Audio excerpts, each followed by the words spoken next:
హృదయపూర్వక వందనాలు, శుభాలు తెలియజేస్తా ఉన్నాను. రండి, దేవుని వాక్యంలో నుంచి ఒక మాట చదువుకొని మనం ముందుకు వెళదాం. బైబిల్ గ్రంథం ఉన్న వాళ్ళు తీయండి. కీర్తనల గ్రంథము 2వ కీర్తన 1వ వచనం నుంచి. అన్యజనులు ఎలా అల్లరి రేపుచున్నారు, జనములు ఎలా వ్యర్థమైన దాన్ని తలంచుచున్నవి. మనం వారి కట్లు తెంపుదము రండి, వారి పాశములను మన యొద్ద నుండి పారవేయుదము రండి అని చెప్పుకొనొచ్చు. భూరాజులు యెహోవాకును ఆయన అభిషిక్తునికి విరోధముగా నిలవబడుచున్నారు. ఏలికలు ఏకీభవించి ఆలోచన చేయుచున్నారు. ఆకాశమందు ఆసీనుడగు వాడు నవ్వుచున్నాడు, ప్రభు వారిని చూచి అపహసించుచున్నాడు. ఆయన ఉగ్రుడై వారితో పలుకును, ప్రచండ కోపము చేత వారిని తలడింపజేయును. ఈ మొదలైనటువంటి విషయాలను మనం ఇప్పుడు ఇందాక మూలవాక్యంలో చదువుకున్నాం. ఈ మాటలు 2వ కీర్తనలో ఎప్పుడో వేల సంవత్సరాల క్రితం భక్తుడు పలికినటువంటి మాటలు. ఆ మాటలు ఇప్పుడు ఎందుకు చదివించానంటే, భూరాజులు, ఏలికలు, న్యాయాధిపతులుగా చెప్పబడుతున్న వారు యెహోవాకును ఆయన అభిషిక్తునికి గుంపుగా వ్యతిరేకించి గుంపుగా కూడి ఆయనను, ఆయన అభిషిక్తుని వ్యతిరేకించి విరోధంగా నిలవబడేటువంటి ఆ అంశము, ఆ ఘట్టం అనేది మాట నుంచి నేటి వరకు అది కంటిన్యూగా కొనసాగుతూనే ఉంది. ఎందుకు అలా కొనసాగుతుంది అంటే, మొట్టమొదట ఈ భూమండలాన్ని దేవుడు సృష్టించిన తర్వాత మానవుడిని సృష్టించి దీని మీద అధికారాన్ని మానవుడికి ఇచ్చాడు దేవుడు. తర్వాత మానవుడు అధికారాన్ని పొందిన తర్వాత అతనికి ఇవ్వబడినటువంటి అధికారాన్ని, హక్కుని, ఆ స్వేచ్ఛని సాతాను మాట విని వాడికి లోబడి దేవుని తిరస్కరించినందున చేతులారా ఆ అధికారాన్ని తీసుకెళ్లి సైతానికి అప్పచెప్పాడు. సైతానికి అప్పచెప్పిన తర్వాత అప్పటి నుంచి ఇక మానవ జాతి మొత్తాన్ని వాడు ఏలటం మొదలుపెట్టాడు. వాడు అప్పటి నుంచి ఇప్పటిదాకా మానవ జాతిని వదిలిపెట్టకుండా ఇక్కడే వాడి స్థానాన్ని సుస్థిరం చేసుకోవడానికి తిప్పలు పడతా ఉన్నాడు. అయితే ప్రారంభం నుంచి ఇప్పటిదాకా దేవుడు భూమి మీద కొంతమంది భక్తులను ఏర్పరచుకొని తన కార్యాలను భూమి మీద నెరవేరుస్తూ వచ్చి, ఆనాడు కానీ పాత నిబంధనలో కానీ క్రొత్త నిబంధనలో కానీ దేవుడు తన కొరకు కొంత శేషాన్ని భూమి మీద ఉంచుతూ వచ్చాడు. సాతాను గాడి భయం ఏంటంటే, ఈ భూమండలం మానవ జాతి నా చేతికి చిక్కింది, వీళ్ళని మళ్ళా దేవుడు తన వైపు తిప్పుకొని మళ్ళా ఇక్కడ కూడా నాకు స్థానం లేకుండా చేస్తాడేమో, ఆల్రెడీ అక్కడ నుంచి నెట్టివేయబడ్డాను, నేను ఏదో ఇక్కడికి వచ్చి తిప్పలు పడతా ఉన్నాను, ఇక్కడ కూడా నా స్థానాన్ని కోల్పోతానేమో అని వాడు అభద్రతా భావంతో తిప్పలబడి అప్పటి నుంచి ఇప్పటిదాకా యెహోవా ఆయన అభిషిక్తుడు అంటే తండ్రి అయిన దేవుని, కుమారుడైన క్రీస్తుని వ్యతిరేకిస్తూ వారికి మహిమ రాకుండా అడ్డగించడానికి పాపం అప్పటి నుంచి ఇప్పటిదాకా వాడు పడాల్సిన బాధలన్నీ పడుతున్నాడు. కాబట్టి వాడు డైరెక్ట్గా ఫైట్ చేయకుండా భూమి మీద ఉన్న మనుషులనే వాడు వినియోగించుకొని ఆ మనుషుల్ని వాడు ఆవరించి అందులో ముఖ్యంగా భూరాజులను, ఏలికలను, ఎవరైతే ప్రజలకు న్యాయం తీర్చవలసినటువంటి వ్యక్తులు ఉంటారో అలాంటి న్యాయాధిపతులను సైతం వాడు ప్రేరేపించి మరి దేవుని ప్రజలకు హింస కలిగించటం, ఇబ్బంది కలిగించటం, శ్రమ కలిగించటం, వారిని తృణీకరించడానికి ప్రయత్నించటం అనేది చేయటం ఈరోజు కొత్త సంగతి కాదు. ఇది తరతరాలుగా, సంవత్సరాలుగా, అంటే వేల సంవత్సరాలుగా జరుగుతున్నటువంటి తంతే ఇది. అయితే ఇక్కడ నేను మీకు 2 విషయాలు చెప్పాలి. భూరాజులు, ఏలికలు, మరి ప్రజలకు న్యాయం తీర్చవలసినటువంటి న్యాయాధిపతులు అందరూ ఏకమై దేవుని ప్రజలను, ఆయన అభిషిక్తుని సంఘమును హింసించటం, బాధించటం, శోధించటం, వేధించటం అనేది జరుగుతున్నప్పుడు దేవుడు చూసి, వీళ్ళ తిప్పలను చూసి దేవుడు ఏం చేస్తున్నాడు అంటే, ఇప్పుడు విచిత్రమైన మాట రాసుంది, ఆకాశమందు ఆసీనుడగు వాడు నవ్వుచున్నాడు. వాళ్ళ ఆలోచనలు, ప్లాన్లు, ఎత్తుగడలు ఇవన్నీ చూసి అప్పటి నుంచి ఇప్పటిదాకా దేవుడు ఏం చేస్తున్నాడంటే, వాళ్ళ యుక్తులు, కుయుక్తులు, వాళ్ళ జ్ఞాన కృత్రిమము ఇదంతా చూసి ఆయన నవ్వుతున్నాడని ఇక్కడ రాసుంది. ఎందుకు నవ్వుతున్నాడు అంటే 2 కారణాలను బట్టి ఆయన నవ్వుతున్నాడు. బాగా వినాలి, ఒక విచిత్రమైన విషయం చెప్తాను నేను మీకు.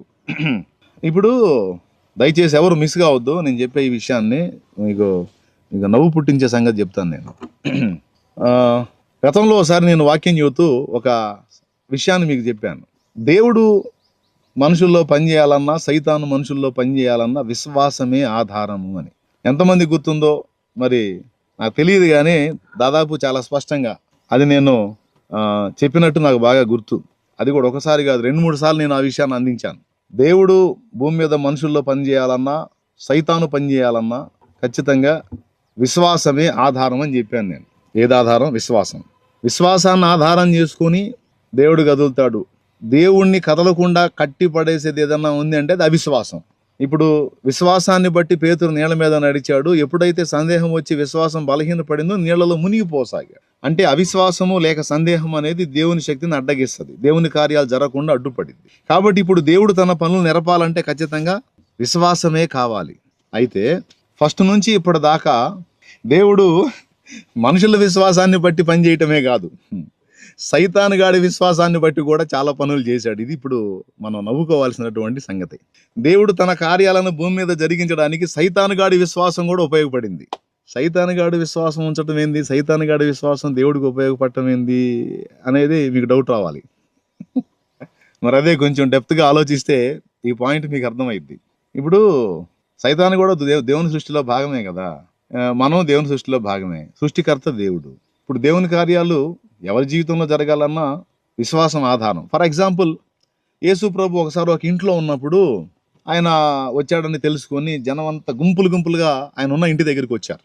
వస్తే ఒక నలుగురు పక్షవాతం అనే జబ్బున్నటువంటి వాడిని తీసుకొచ్చి యేసు ప్రభు ఏ ఇంట్లో అయితే ఉన్నాడో ఆ ఇంటి యజమానుడితో మాట్లాడి, వీడికి పక్షవాతం వచ్చింది, వీడు మంచంలో ఉన్నాడు, పాపం చాలా ఇబ్బంది పడుతున్నాడు, మీరు పర్మిషన్ ఇస్తే ఈ పెంకులు ఓడదీసి లోపలికి వీడిని దించి యేసు ప్రభు ముందుకు దించి ఏదన్నా ఆయన బాగు చేస్తాడేమో అని ఆలోచన చేస్తున్నాము, కొంచెం పెంకులు ఓడదీసాం, ఎందుకంటే జనాలు లోపలికి పోనివ్వట్లేదు, ఇంటి పైకప్పు ఓడదీసి వీడిని పైనుంచి దించుతాం యేసు ప్రభు ముందుకి అని పర్మిషన్ తీసుకొని పెంకులు ఓడదీసి మరి వాడిని తెచ్చిన మంచాన్ని 4 తాళ్లతో కట్టి యేసు ప్రభు ముందుకు దించినప్పుడు అక్కడ ఒక మాట ఉంటుంది, మీకు తెలుసులే ఆ సంగతి.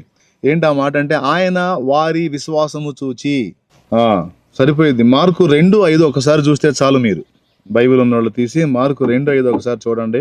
అలాగే లోక 5:20లో కూడా ఉంటుంది. అక్కడ యేసు వారి విశ్వాసం చూచి అనే మాట ఉంది, అక్కడ చాలు. యేసు వారి విశ్వాసం చూచి ఆ పక్షవాతం జబ్బున్న వ్యక్తితో అంటున్నాడు, కుమారుడా నీ పాపములు క్షమింపబడి ఉన్నవి అని చెప్పి వాడిని స్వస్థపరచడం అనేది జరిగిద్ది. అక్కడ ఏం రాస్తుందంటే ఆయన వారి విశ్వాసం చూసి అనుంది. అంటే అక్కడ జబ్బు వచ్చిన వాడి విశ్వాసం చూసి అని కాదు, తెచ్చిన వాళ్ళ విశ్వాసం చూసి జబ్బు వచ్చిన వాడికి కార్యం చేశాడు. అట్లాగే మనం ఉంచిన విశ్వాసాన్ని బట్టి ఎదుటి వాళ్ళ విషయంలో కూడా కార్యాలు జరగటం అనేది దీన్ని బట్టి మనకు అర్థమైంది. అంటే మనం ఉంచే విశ్వాసాన్ని బట్టి కూడా ఎదుటి వాళ్ళ జీవితాల్లో కార్యాలు జరగటం అనేది దీన్ని బట్టి మనకు అర్థమైద్ది. ఇదే దీనికి సపోర్టివ్గా యాకోబు రాసిన పత్రిక 5వ అధ్యాయము 14, 15, 16 వచనాలు మనం చూస్తే, మీలో ఎవడైనను రోగి అయిన ఎడల అతడు సంఘపు పెద్దలను పిలిపింపవలను, వారు వచ్చి అతనికి ప్రభువు నామన నూనె రాసి ప్రార్థన చేస్తారు, విశ్వాస సహితమైన ప్రార్థన ఒక రోగిని స్వస్థపరచును అంటాడు. అక్కడ ఎవరి విశ్వాసం ఆధారం అంటే వచ్చి ప్రార్థించినటువంటి సంఘ పెద్దల విశ్వాసం ఆధారం. అట్లాగా భక్తుల విశ్వాసాన్ని ఆధారం చేసుకుని దేవుడు కొన్ని కార్యాలు జరిగించడం అనేది మనకు బైబిల్లో స్పష్టంగానే మనకు తెలిసిన సంగతి. ఇప్పుడు నేను చెప్పే నవ్వు పుట్టించే సంగతి ఏంటంటే, చాలా కార్యాలు భూమి మీద చేసిన కార్యాలు కేవలం భక్తుల విశ్వాసాన్ని బట్టే కాదు, సైతానుగాడి విశ్వాసాన్ని బట్టి కూడా దేవుడు చేశాడు. సైతానుగాడికి విశ్వాసం ఎందుకు ఉంటుంది అంటే, నేను భూమి మీద మనుషుల్ని నా స్వాధీనంలోకి తీసుకున్నాను, దేవుడు మామూలోడు కాదు, దేవుడు ఏదో ఒకటి చేసి ఎలాగైనా నా చేతిలో ఉన్న ఈ మనుషుల్ని లాగేసుకుంటాడు అని వాడు విశ్వాసం ఉంచి, ఆయన చేతుల్లో మనుషులు చిక్కకుండా, ఆయన చేతికి దక్కకుండా మనుషుల్ని కాపాడుకోవడానికి వాడు ఎంతగా ప్రయాసపడ్డాడో ఆ ప్రయాస అంతా కూడా ఏమని సాక్ష్యం ఇస్తుందంటే, నా చేతుల్లోంచి ఈ మనుషుల్ని ఎట్లనైనా దేవుడు లాగేసుకుంటాడు అని వాడు విశ్వసించినట్టే అయింది అదంతా కూడా. ఎందుకంటే వాడు తపన పడుతున్నాడు కదా, టెన్షన్ పడుతున్నాడు కదా, దానికోసం వాడు ఎన్నో తిప్పల ప్రారంభం నుంచి ఇప్పటిదాకా వాడు పడుతున్న ప్రయాస అంతా కూడా ఏమని సాక్ష్యం ఇస్తుందంటే, దేవుడు జ్ఞానవంతుడు, దేవుడు బలవంతుడు, దేవుడు శక్తివంతుడు, దేవుడు ఎలాగైనా నా చేతుల్లోంచి వీళ్ళని లాగేసుకుంటాడు అని సైతాను రూఢిగా నమ్మాడు, విశ్వసించాడు కాబట్టే అడ్డగించడానికి ఇన్ని బాధలు పడుతున్నాడు. దీన్ని బట్టి మీకు ఏమర్థమైందో ఒకసారి మీరు చెప్పాలి. చూసారా వాడు ఎంత విశ్వాసం ఉంచాడో దేవుని మీద. మరి ఇప్పటిదాకా చాలా పనులు జరిగింది వాడి విశ్వాసంతో కూడా జరిగినాయి. ఒకవేళ వాడు నేను మనుషులందరినీ జయించాను, దేవుడు వీళ్ళని నా చేతుల్లోంచి తీసుకోలేడు అని నమ్మి వాడు ప్రశాంతంగా ఉన్నట్టయితే ఒకవేళ కొంత పని ఆగేదేమో దేవుడి పని. కానీ అలా కాకుండా వాడు నిరంతరం టెన్షన్ పడతా ఇంతమంది మనుషుల్ని నానా రకాలుగా కవ్వించుకుంటా, దాడులు చేయించి, దుర్మార్గాలు చేయించి, హింసలు చేయించి, అప్పటి నుంచి ఇప్పటిదాకా చూడండి, వాడు 11 మందిగా ఒక చిన్న గుంపుగా ఉన్నప్పుడు వాడు పాపం భయపడి టెన్షన్ పడి వాడు పని చేయటం మొదలు పెట్టాడు. వాడు ఎంత నమ్మాడంటే ఈ 11 మందితో ఆగదు, ఇది ఇంకా పెరిగిపోయిద్ది, ఎట్లనన్నా దీన్ని ఆపాలనే టెన్షన్ పడే కదా ఆ యెరూషలేములో ఉన్న వాళ్ళ నాయకుల్ని ప్రేరేపించి వీళ్ళకి వ్యతిరేకంగా తిప్పి అక్కడ వీళ్ళకి హింస కలిగించాడంటే, ఎందుకు కలిగించాడు హింస అంటే దేవుడు వీళ్ళని విస్తరింపజేస్తాడు అనే విశ్వాసంతోనే కదా. అది అలా జరగకుండా చేయటాన్ని కూడా అడ్డగించడానికి ట్రై చేసింది. కాబట్టి పాపం వాడి విశ్వాసమే నెరవేరి వాడి ప్రయత్నాలన్నీ విఫలమయ్యి ఆ 11 మంది కాస్త అక్కడి నుంచి బయలుదేరి అనేక సంఘాలుగా ప్రపంచం అంతా వ్యాపించింది. అసలు నన్ను అడిగితే నిజంగా మన విశ్వాసం కంటే కూడా సైతాను గాడి విశ్వాసం చాలా గొప్పదండి. ఎందుకంటే అసలు దేవుడి శక్తి మనకంటే బాగా వాడికి తెలుసు. దేవుని ప్లాన్, దేవుని ఐడియాలజీ, దేవుని ఆలోచన, దేవుడు ఏ విధంగా కార్యాలు చేస్తాడో, ఏ విధంగా ఆయన వ్యవహరిస్తాడో, ఆయన ఎంత మేధావో వాడికి తెలుసు. అందుకే వాడు అంత టెన్షన్ పడేది, అంత కంగారు పడేది. ఎట్లనన్నా కానీ నేను ఏది చేసినా సరే దాన్ని ఏదో ఒక రకంగా తనకు అనుకూలంగా ఉపయోగించుకోగలడో మామూలోడు కాదు అనే గట్టి విశ్వాసం సైతాన్ గడికి. నిజమే, ఎందుకంటే వాడు ఎరుగున్నాడు కదా పాపం, అప్పటి నుంచి దగ్గర నుండి చూశాడు కదా. అందుకని వాడు టెన్షన్ పడటంలో పాపం అర్థం ఉందిలే. ఏం చేద్దాం మరి, వాడి విశ్వాసమే నెరవేరుతుంది. ఇప్పుడు వాడి విశ్వాసం ఎలా నెరవేరుతుంది? అన్ని జనులు చూడండి మీరు, అన్ని జనుల్ని ఇప్పుడు అన్ని జనులు ఎంత టెన్షన్ పడుతున్నారో, అన్ని జనులు ఎంత ప్రజలు అవుతున్నారో అంత విస్తరించిపోతుంది చూడండి. ఆగిందా? ఆపగలరా? ఇప్పుడు మరి ఆగిపోవాలంటే ఏం చేయాలి? ఒకటే లాజిక్, అమ్మో ఇది విస్తరించిద్దేమో, ఇదంతా ఆక్రమించిద్దేమో, ఇది విస్తరించిద్దేమో, ఇది వ్యాపించిద్దేమో, అందరూ యేసుప్రభు బిడ్డలు అయిపోతారేమో అని వీళ్ళు నమ్మటం మానేయాలి. అప్పుడు ఆగిద్ది. కానీ అది మానేయలేరు వాళ్ళు. ఎందుకంటే సాతానుగాడు నమ్ముతానే ఉంటాడు, అన్ని జనులు కూడా నమ్ముతానే ఉంటారు. దేవుడు వాళ్ళ విశ్వాసాన్ని ఆధారం చేసుకొని తన బలమైన పనులు చేయటం ఖచ్చితంగా నెరవేరుస్తానే ఉంటాడు. జరుగుతుంది అది. అందుకని ఈ భూరాజులు, ఏలికలు వీళ్ళందరూ కలిసి ఆలోచన చేస్తున్నప్పుడు, ఆ యెహోవాకును ఆయన అభిషిక్తునికి విరోధముగా గుంపు కూడి ఆలోచన చేస్తున్నప్పుడు దేవుడు ఎందుకు నవ్వుతున్నాడంటే, అరే మీరు ఆలోచన చేసేటప్పుడే ఒకటి నమ్ముతున్నారా? ఏమి నమ్ముతున్నారంటే, ఎట్లనన్నా కానీ నేను భూమిని వశపరుచుకుంటానని మీరు నమ్ముతున్నారు. ఆ విశ్వాసాన్ని ఆధారం చేసుకుని నేను నా పనులు జరిగిస్తాను అని దేవుడు తన కార్యాలను బలముగా జరిగిస్తున్నాడు. ఇది మొదటి విషయం. రెండోది అంటే దేవుడు నవ్వడానికి కారణం చెబుతున్నాను. మొన్నేమో అన్యుల్ని చూపించాను గొప్ప విశ్వాసులని, ఈరోజు డైరెక్ట్గా సైతానుగానే చూపిస్తున్నా. దేవుని కార్యాలు బలంగా జరుగుతాయి. దేవుడు అయిపోయింది అనుకున్న దానిలో నుంచి మళ్ళీ మొదలుపెట్టే దమ్మున్నోడు. దేవుడు మామూలోడు కాదు, ఎట్లనన్నా కానీ తన కార్యాన్ని జరిగిస్తాడు, ఆయనే గెలుస్తాడు అనే విశ్వాసం వాడికి ఉంది అనేది ఈరోజు డైరెక్ట్గా సైతానుగాడే గొప్ప విశ్వాసాన్ని మీకు చూపించాను నేను. అవునో కాదో మీరే లాజికల్గా ఆలోచించి చూడండి. ఖచ్చితంగా నేను చెప్పిన పాయింట్ ఓకే అయ్యిద్ది, మీకు కరెక్టే అనిపిస్తుంది 100%. ఇకపోతే రెండవది, దేవుడు ఎందుకు నవ్వుతున్నాడు? ఆకాశమందు ఆసీనుడగు వాడు నవ్వుతున్నాడు. ఎందుకు నవ్వుతున్నాడు అంటే, ఇప్పటి వరకు భూమి మీద మనుషులు కదిలినటువంటి కదలికలన్నిటిలో ఎవరెవరు ఎన్ని రకాల కుట్రలు పన్ని, ఎన్ని రకాల ఎత్తుగాళ్ళు వేసి, ఎన్ని రకాలుగా పథక రచనలు చేశారో అవన్నీ అటు తిప్పి ఇటు తిప్పి వాళ్ళ మెడకే తగిలించే దమ్ము ఆయనకుంది గనుక ఆయన చిద్విలాసంగా నవ్వుతుంటాడు. కొంతమంది భూమి మీద ఉన్నటువంటి భూరాజులు, ఏలికలు, జ్ఞానులు, వాళ్ళ కృత్రిమపు తెలివితేటలు, వాళ్ళ ఐడియాలజీ, పాపం అజ్ఞానులైన మానవుల విషయంలో అవి నెరవేరవచ్చు, కానీ దేవుని దగ్గర అవి నడవవు. ఎందుకంటే వీళ్ళ తలకాయల్లో బ్రెయిన్ పెట్టి ఆ బ్రెయిన్లో కొంత జ్ఞానం పెట్టినోడు ఆయన దగ్గర డ్యాన్స్లు వేస్తే ఎట్లా, ఆయన దగ్గర నాటకాలు వేస్తే ఎట్లా? మనుషుల దగ్గర వేసుకుంటే ఏదో మనుషుల దగ్గర నెరవేరుతాయి, మనుషులు తిక్కలోళ్ళు కాబట్టి. కానీ దేవుడి దగ్గర వేస్తే దేవుడు అనుకుంటాడు, అరే నేను ఇచ్చిన ఆ 30 kg బ్రెయిన్లో నువ్వు నీ తెలివితేటలు ప్రదర్శిస్తే ఇలాంటి 30 kg బ్రెయిన్లు, ఈ కేజీలోపు బ్రెయిన్లు, నేను కోట్ల బ్రెయిన్లు భూమి మీద రెడీ చేసి పెట్టేశాను రా. ఇన్ని బ్రెయిన్లు తయారు చేసి ఇన్ని బ్రెయిన్లకు ఐడియాలజీ, ఆలోచన విధానాన్ని ఇచ్చిన ఆ ఐడియాలజీ, ఆలోచన ఎలా ఉంటుందో తెలుసురా మీకు? తెలుసా? చేయండి అని ఆయన నవ్వుకుంటున్నాడు. ఆయన నవ్వే దానిలో రెండవ కారణం అది. ఎంత చెడగొట్టాలని చూసినా ఒకసారి నేను కూర్చునే బలిపీఠం మీద నా వెనక వారం వారం కూటానికి బ్యాక్గ్రౌండ్ మారుస్తూ ఉంటారు. మీకు తెలుసు ఆ సంగతి. తమ్ముడు ఆర్టిస్ట్ కిరణ్ అని, తనతో పాటు కొంతమంది పిల్లలు తయారయ్యారు. ఇప్పుడు వాళ్ళు కూడా మంచిగా పెయింటింగ్ చేస్తూ ఉంటారు. రకరకాల సీనరీస్ వేస్తూ ఉంటారు. నా బ్యాక్గ్రౌండ్ మంచి వాగ్దానం, మంచి సీనరీ పెడతా ఉంటారు. మీకు తెలుసు ఆ సంగతి. ఒకరోజు ఆ తమ్ముడితో మాట్లాడాను. నేను ఒక పిచ్చి గీత గీస్తాను, దాన్ని ఒక బొమ్మగా నువ్వు చేయగలవా అన్నాను. చేస్తానన్నా అన్నాడు.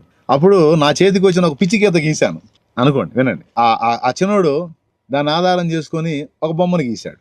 మళ్ళీ ఇంకోటి ఏం చేయాల, నేను ఏదైతే పిచ్చి గీత గీశానో దాన్నే ఒక బొమ్మగా మార్చాడు, ఒక చిత్రంగా మార్చాడు. నేను అన్నాను, సరే ఈ చిత్రాన్ని నేను చెడగొడతాను, ఆ చెడగొట్టిన దాని నుంచి మళ్ళీ ఇంకోటి ఏదన్నా గీయగలవా అన్నాను. గీస్తానన్నా, చెడగొట్టండి అన్నాడు.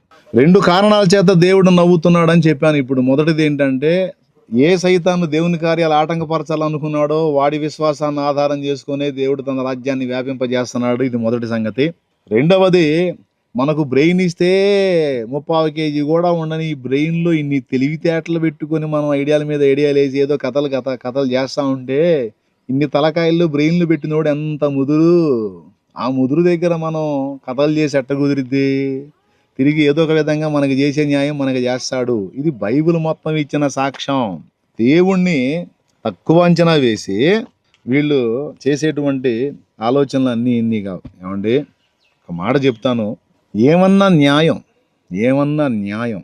ఇప్పుడు భక్తి, విశ్వాసం, దేవుడు అనే విషయాలు మనసుకు సంబంధించిన సంగతులు. అవి మనసుకు సంబంధించినటువంటి విషయాలండి. ఒకడు ఒక దైవాన్ని నమ్ముతాడు, ఇంకొక దేవుడు అంటాడు, ఇంకొకడు అంటాడు, ఒకడు అసలు దేవుడే లేడు, ఇది నా విశ్వాసం అంటాడు. అట్లా ఎవరి విశ్వాసం వాళ్ళది. ఇది మనసుకు సంబంధించింది. మనసుకు సంబంధించినటువంటి విషయాన్ని తీసుకొచ్చి ఒక వ్యక్తి తరతరాలుగా, ఒక జాతి తరతరాలుగా అంటరానితనం చేత దారుణమైనటువంటి తృణీకారానికి గురయ్యి తరతరాలుగా గాయపరచబడతా ఉంటే, రాజ్యాంగ రచన చేసేటప్పుడు వాళ్ళ దీన స్థితిని దృష్టించి వాళ్లకు కొన్ని ప్రత్యేకమైన భద్రతలను రాజ్యాంగం ఏర్పాటు చేసింది. భారత రాజ్యాంగం కొన్ని ప్రత్యేకమైన భద్రతల్ని. ఎందుకు అంటే దానికి కొన్ని కారణాలు ఉన్నాయి. భారతదేశం మొత్తం కూడా అధిక జనాభా ఉన్నటువంటి మతం ఏదైతే ఉందో, ఆ మత విశ్వాసం ఈ జాతిని, ఈ జనాంగాన్ని, ఆ జాతి జనాంగం ఎవరు మీకు తెలియదేముందిలే, దళితుల్ని ఎంత దారుణంగా వివక్షత చూపి, ఒక్క మాటలో చెప్పాలంటే ఒక జంతువుకి ఇచ్చిన విలువ కూడా మనుషులకి ఇవ్వకుండా అతి నీచమైనటువంటి సంప్రదాయాలను, ఆచారాలను పెట్టి తరతరాలుగా, వందల సంవత్సరాలుగా ఈ జాతిని, దళితుల్ని దారుణంగా క్షోభకు, వేదనకు, దుఃఖానికి, అవమానానికి గురి చేసింది ఒక మతం. ఆ మతం ఏదో కూడా మీకు తెలుసు. ఆ మతంలో కొన్ని ఆచారాలు ఉంటాయి. విధవరాళ్ళ విషయంలో కొన్ని ఆచారాలు ఉంటాయి. కొన్ని కులాలకు సంబంధించిన వారి విషయంలో కొన్ని ఆచారాలు ఉంటాయి. వాటన్నిటినీ బట్టి ఒక జంతువుకి ఇచ్చినటువంటి విలువ కూడా దళిత బిడ్డలకు ఇవ్వకుండా, వాళ్లకు కనీసం తాగేదానికి, నీళ్లు తాగేదానికి కూడా స్వేచ్ఛ లేకుండా చేసి, అరుగుల మీద కూర్చోనీయకుండా, అంటరానితనాన్ని అంటగట్టి, ఏమండి నోటికి ముంతగట్టి, ఏమండి నడుంకి తాటాకు గట్టి. ఎందుకంటే ఈ దళితులు రోడ్డు మీద నడిస్తే రోడ్డు మైలబడిపోయిద్దంట. దాని మీద ఇంకా అగ్ర కులాలు నడవకూడదంట, నడిస్తే వాళ్ళకి అంటంట. అందుకని మీరు నడుస్తా వెళ్ళేటప్పుడు మీ నడుంకి తాటాకు కట్టుకోవాలి, తాటాకు కట్టుకుని నడవాలి. నడుస్తూ ఉంటే అప్పుడు మీ అడుగులన్నీ తాటాకు తెడుపుకుంటూ వెళ్తుంది, అప్పుడు మేము నడుస్తాం అని అడుగులను కూడా వెయ్యనీయకుండా, నీళ్లు తాగనీయకుండా, చదువుకోనీయకుండా, దేవుడి పేరుతో జరిగే తంతులోకి ఎంటర్ కానీయకుండా, ఆఖరికి పశువుకి దున్నపోతు కూడా జుట్టు కొరిగేటువంటి వ్యక్తులు ఒక దళితుడికి కటింగ్ చేయాలంటే పో అంటరానోడా అని తృణీకరించి, దారుణంగా జంతువులకి ఇచ్చే విలువ కూడా ఇవ్వకుండా, చదువుకోనీయకుండా, దేవుని దగ్గరకు రానియకుండా, సమాజంలో కలవనీయకుండా, నీళ్లు తాగనీయకుండా, నలుగురిలో కూర్చోనీయకుండా, నలుగురిలో బతకనీయకుండా, నలుగురిలో నడవనీయకుండా, ఇలా చెప్పుకుంటూ పోతే ఎన్ని రకాలుగానో దారుణాలు దారుణాలు అవమానాలు చేసి దుర్మార్గం చేసి ఇంత ఇది చేస్తే రాజ్యాంగ రచనలో అన్నాళ్ళు వాళ్ళు పడ్డ బాధలన్నిటినీ ఎరిగినటువంటి ఒక మహనీయుడు వాళ్లకు కొన్ని ప్రత్యేకమైన హక్కులు కల్పించి వాళ్ళని భద్రపరచడానికి, సమాజంలో వాళ్ళు కూడా నైతికంగా తల ఎత్తుకొని తిరగటానికి కొన్ని ఏర్పాట్లు చేస్తే ఈరోజు తీర్పులు ఎలా ఉన్నాయంటే మళ్ళా ఇదిగో మీకు ఏమాత్రం మార్పు రాలేదు, న్యాయస్థానాలు కూడా మిమ్మల్ని ఇప్పటికీ వెలివేస్తానే ఉన్నాయి, మిగిలిన వాళ్ళు ఎవ్వరికీ లేని చట్టాలు మీకు మాత్రమే అప్లై అవుతాయి అని ఈరోజు కూడా లేటెస్ట్గా మరి కొన్ని తీర్పులు, ముఖ్యంగా సర్వోన్నత న్యాయస్థానంగా మనం గౌరవించేటువంటి సుప్రీంకోర్టు జడ్జిమెంట్ అది చాలా హృదయాన్ని కలచివేసే విధంగా అనిపించింది. ఇది నా ఒక్కడి అభిప్రాయం కాదు, సమాజంలో ప్రజలందరి అభిప్రాయం. చాలామంది దీని విషయంలో గాయపడి గుండెకోతకు గురై స్పందిస్తూ ఉన్నారు. అంటే మిగిలిన ఏ వర్ణాల వారైనా తమకిష్టం వచ్చినటువంటి భక్తి మార్గంలోకి వెళ్ళొచ్చు, తమకిష్టం వచ్చిన విశ్వాసంలోకి వెళ్ళొచ్చు, కానీ దళితుడికి మాత్రం ఆ స్వేచ్ఛ లేదు. దళితుడికి ఆ స్వేచ్ఛ లేదు. అంటే దళితుడంటే సర్వోన్నత న్యాయస్థానానికి కూడా ఇంత చిన్న చూపు ఉంటుందని నేను అసలు భావించలేదు. మరి ఎవ్వరికీ లేని ఈ ఈ చట్టాన్ని లేకపోతే ఈ తీర్పుని దళితులకు మాత్రమే ఎందుకు ఇచ్చారు?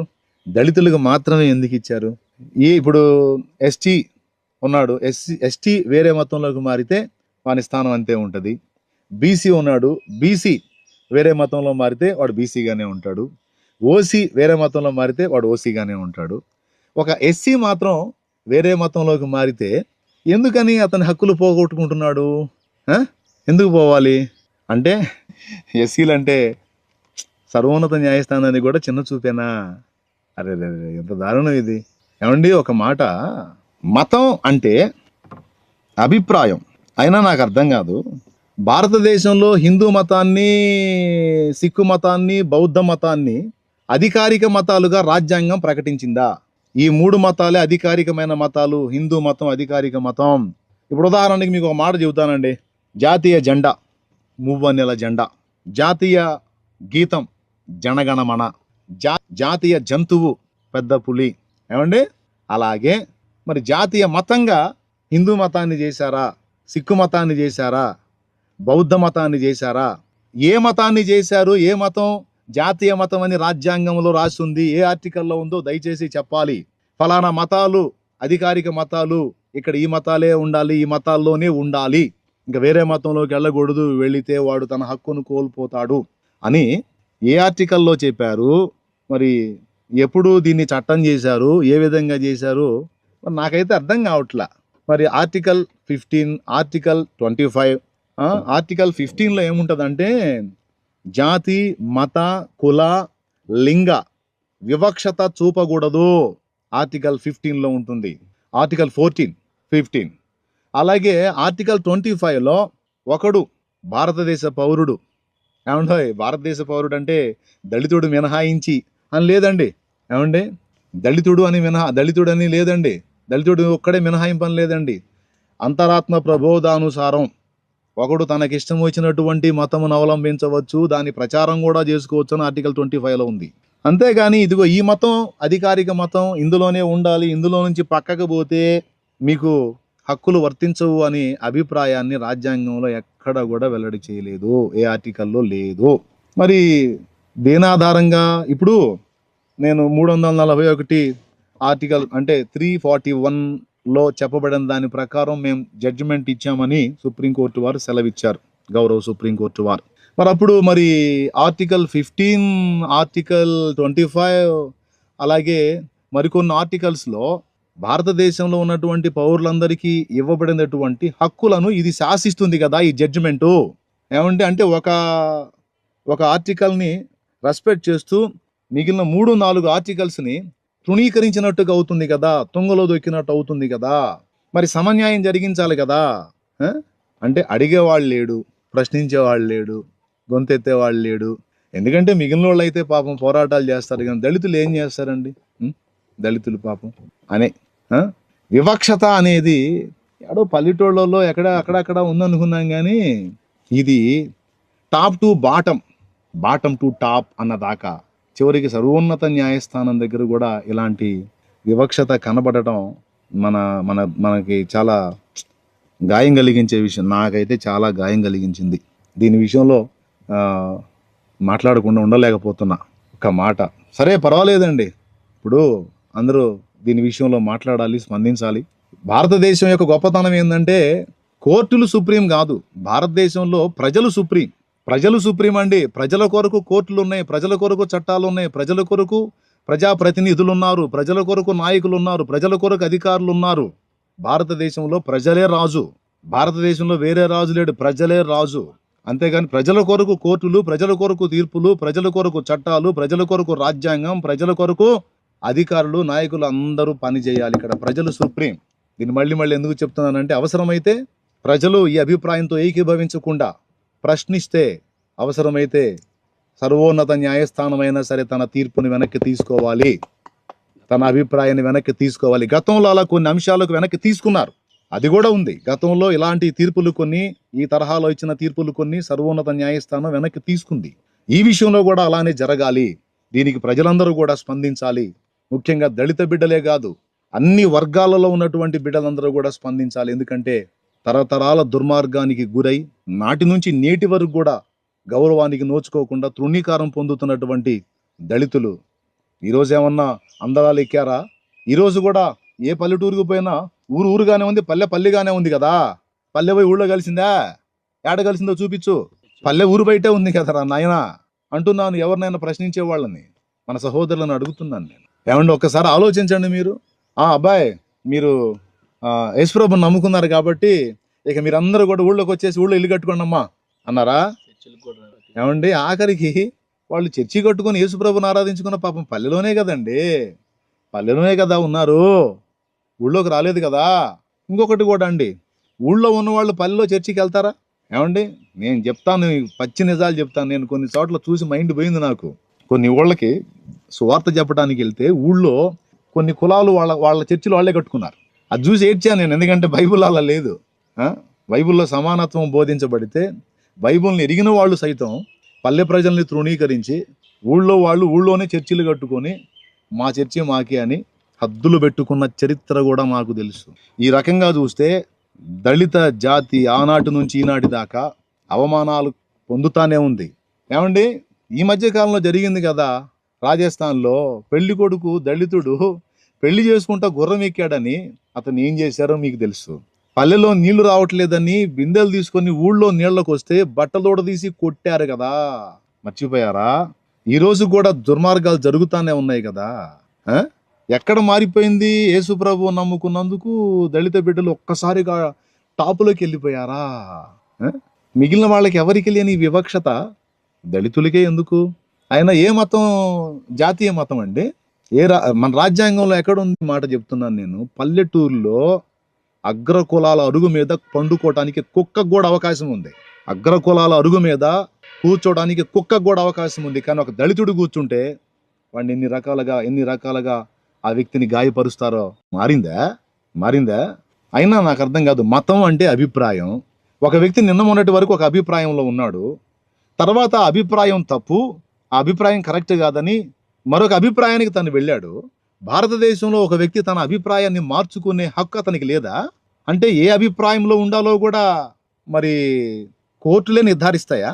ఆ మతంలో 100 రంధ్రాలు ఉన్నాయి, 100 అభ్యంతరకరమైన సంగతులు ఉన్నాయి. వాటిని ఏమైనా సరి చేశారా మీరు? వాటి విషయంలో ఏమైనా శాసనాలు చేశారా? వాటి విషయంలో ఏమైనా హద్దులు నియమించారా? నువ్వు ఏ మతంలో ఉంటే నీకు ఇవి హక్కులు వర్తిస్తాయి అన్నావో ఆ మతంలో 100 రంధ్రాలు ఉన్నాయి. కాబట్టి భూరాజులు ఏలికలే కాదు, న్యాయాధిపతులు కూడా ఇలా వ్యవహరించటం చాలా బాధాకరం, దురదృష్టకరం, దుఃఖకరం, శోచనీయం. దీని విషయంలో నేనైతే చాలా గాయపడ్డాను. మరి నా సహోదర సేవకులు కూడా ఈ విషయంలో ఎవరెవరు ఏమేమి మాట్లాడుతున్నారో అబ్జర్వ్ చేస్తున్నాను. ఇక్కడ ఈ అంశాన్ని గురించి మాట్లాడేటప్పుడు అందరూ కూడా ఈ విషయంలో స్పందించాలి. ప్రజాస్పందనే కోర్టులు కూడా గౌరవించాలి. ఇక్కడ భారతదేశంలో సుప్రీం ప్రజలే. మళ్ళీ చెప్తున్నా, ప్రజలే. భారతదేశంలో సుప్రీం మనం ఓటేశాం. ప్రధాని దగ్గర నుంచి ముఖ్యమంత్రి వరకు మన సేవకులు, నాయకులు అంటే భయపడాల్సిన అవసరం లేదు. ప్రశ్నించడం తప్పు కాదు, బాధను వ్యక్తం చేయటం తప్పు కాదు, న్యాయాన్ని అడగటం తప్పు కాదు, జరుగుతున్న అన్యాయాన్ని ప్రశ్నించడం తప్పు కాదు. అలా ప్రశ్నించకపోతేనే తప్పు, అలా మాట్లాడకపోతేనే తప్పు. నాకెందుకు ఈ ఆలోచన ఉండాలి? ఈరోజు ఈ విషయంలో ఒక తీర్పు ఇచ్చారు, రేపు దీన్ని ఆధారం చేసుకొని ఇంకొక తీర్పు ఇస్తారు. రేపు యేసు ప్రభు నమ్ముకోవడానికి వీల్లేదు, యేసు ప్రభు నమ్ముకున్న వాళ్ళందరూ కూడా ఇదిగో ఈ విషయాలన్నీ కోల్పోతారని రేపు ఇంకొక చట్టం చేసే అవకాశం ఉంటుంది. ఏదో ఒక దాన్ని, ఒక చిన్నదాన్ని ఆధారం చేసుకొని ఆఖరికి రాజ్యాంగాన్ని మార్చి రాసే అవకాశం ఉండొచ్చు, లేదా సవరణ చేసే అవకాశం ఉండొచ్చు.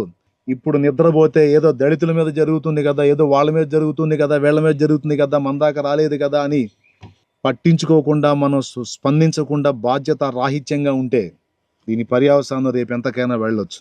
కాబట్టి దీని విషయంలో అందరూ కూడా ఆలోచించి తమ వంతు గళాలు విప్పాలని ప్రతి దైవజనుడికి, ప్రతి విశ్వాసికి, ప్రతి పరిచారకుడికి, స్త్రీకి, పురుషుడికి, కేవలం దళితులు అన్న మాటే కాదు, అన్ని వర్ణాలలో ఉండి క్రీస్తులోనికి వచ్చిన వారికి, అలాగే అన్ని వర్ణాలలో ఉన్న ఇతరులకు కూడా, యేసు ప్రభువును నమ్ముకున్న వాళ్ళకు కూడా నేను చెప్తున్నాను, ఇది సామాజిక సంబంధమైన విషయం.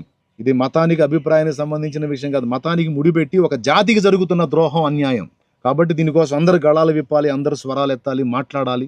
దీని విషయంలో ఖచ్చితంగా ఇది ప్రభుత్వాల దృష్టికి వెళ్ళాలి, కోర్టుల దృష్టికి వెళ్ళాలి. వాళ్ళ అభిప్రాయాలను వాళ్ళు ఖచ్చితంగా ఈ విషయంలో మార్చుకోవాలి. దీని విషయంలో ఒక స్పష్టమైనటువంటి జవాబు సరి చేసుకొని మళ్ళా ఇవ్వాలి. కాబట్టి ప్రియులారా, జరుగుతున్నటువంటి ఈ దారుణాలను చూస్తూ బాధ్యత రాహిత్యంగా ఉండాలా? లేదు. మనం ఎంతవరకు స్పందించాలో, ఎంతవరకు మన వంతు పని చేయాలో, నిన్ను నమ్ముకున్న వాళ్ళని మళ్ళా ఈ అంధకారంతో నిండిన మతంలోకి తీసుకొని రావడానికి జరుగుతున్న కుట్ర, దీనిలో అందరూ ఏకీభవిస్తున్నారు. దేవ ప్రార్థించండి. ఎందుకు నేను ఇప్పుడు అందుబాటులోకి వచ్చాను అంటే ఖచ్చితంగా ఈ విషయాల్లో మాట్లాడాలి. నా వంతుగా నేనేం చేయాలో నేను చేస్తున్నాను. ప్రతిదీ మీకు అన్ని నేను హెచ్చులెచ్చులుగా ఇది పొడిశాను, అది పొడిశాను చూపించాల్సిన అవసరం లేదు. పగడాల ప్రవీణ్ అన్న హత్య విషయం దగ్గర నుంచి ప్రతిదీ కూడా నేను చేయాల్సినటువంటి ఆలోచనలు నేను చేస్తున్నాను, నేను చేయాల్సిన ప్రయత్నాలు నేను చేస్తున్నాను. అన్యాయం కాదా ఇది? నియంతృత్వ ధోరణి కాదా? కాబట్టి దీని విషయంలో ప్రశ్నించండి, అలాగే ప్రార్థించండి.